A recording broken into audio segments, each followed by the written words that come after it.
ನಮಸ್ಕಾರ ಎಲ್ಲರಿಗೂ, welcome back to my channel Diya's colour world. ಇವತ್ತು ನಾನು ಸಿಂಪಲ್ ಆಗಿರೋ ಟೇಸ್ಟಿ ಆಗಿರೋ ಪ್ರಾನ್ಸ್ ಕರಿನ ಹೇಗೆ ಮಾಡೋದು ಅಂತ ತೋರಿಸ್ಕೊಡ್ತೀನಿ.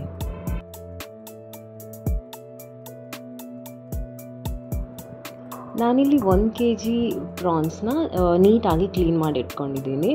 ಅದಕ್ಕೆ ಇವಾಗ 1 ಸ್ಪೂನಷ್ಟು ಸಾಲ್ಟ್, ಒಂದು 1/2 ಟೇಬಲ್ ಸ್ಪೂನಷ್ಟು ಟರ್ಮರಿಕ್ ಪೌಡರ್ ಮತ್ತೊಂದು 1/2 ಲೆಮನ್ನ ಸ್ಕ್ವೀಸ್ ಮಾಡಿ ಪ್ರಾನ್ಸ್ನ ಅದ್ರ ಜೊತೆ ಚೆನ್ನಾಗಿ ಮಿಕ್ಸ್ ಮಾಡಿ ಒಂದು 1/2 hour ಮ್ಯಾರಿನೇಟ್ ಆಗೋದಕ್ಕೆ ಇಟ್ಟಿರ್ತೀನಿ.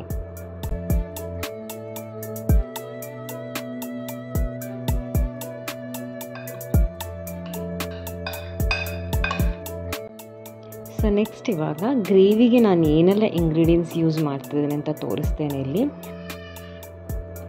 ಒಂದು ಬಿಗ್ ಸೈಜ್ ಟೊಮ್ಯಾಟೊ, ಒಂದು ಮೀಡಿಯಮ್ ಸೈಜ್ ಆನಿಯನ್, 2 to 3 ಸ್ಪೂನಷ್ಟು ಕೊರಿಯಾಂಡರ್ ಸೀಡ್ಸ್ ಮತ್ತು 8ರಿಂದ 10 ರೆಡ್ ಚಿಲ್ಲಿ ಅಂದರೆ ಬ್ಯಾಡಗಿ ಚಿಲ್ಲಿ ಯೂಸ್ ಮಾಡ್ತಿದ್ದೇನೆ ನಾನು.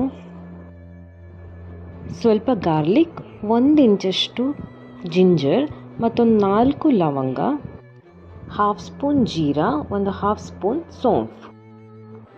ಎಲ್ಲ ಇಂಗ್ರೀಡಿಯೆಂಟ್ಸ್ನ ಮಿಕ್ಸಿ ಜಾರಿಗೆ ಹಾಕಿ ತುಂಬಾ ಫೈನ್ ಪೇಸ್ಟ್ ಮಾಡಿ ಇಟ್ಕೊಂಡಿರಿ. ಸೊ ಇವಾಗ ಮಸಾಲ ರೆಡಿ ಆಗಿದೆ. ಇಲ್ಲಿ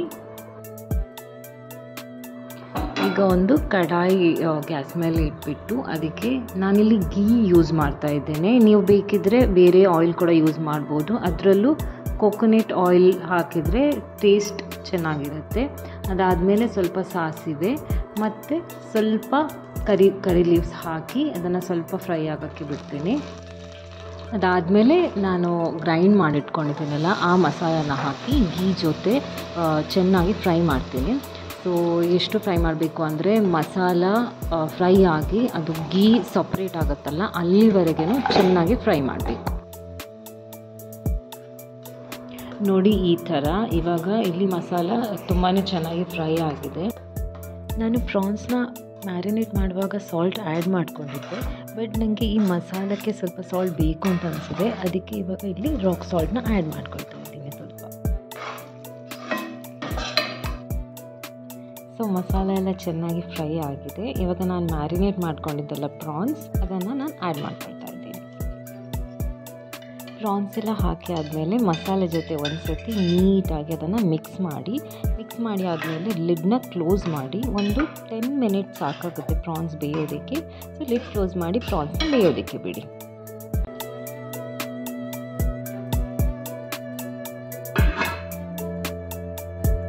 ಸೊ ಇವಾಗ ಪ್ರಾನ್ಸ್ ಕರಿ ರೆಡಿ ಆಗಿದೆ. ನಿಮಗೂ ಕೂಡ ಪ್ರಾನ್ಸ್ ಅಂದರೆ ಇಷ್ಟ ಇದ್ದರೆ ಒಂದು ಸತಿ ಈ ರೆಸಿಪಿನ ಮನೇಲಿ ಟ್ರೈ ಮಾಡಿ ಹೇಗಿದೆ ಅಂತ ಕಮೆಂಟ್ ಸೆಕ್ಷನಲ್ಲಿ ತಿಳಿಸಿ.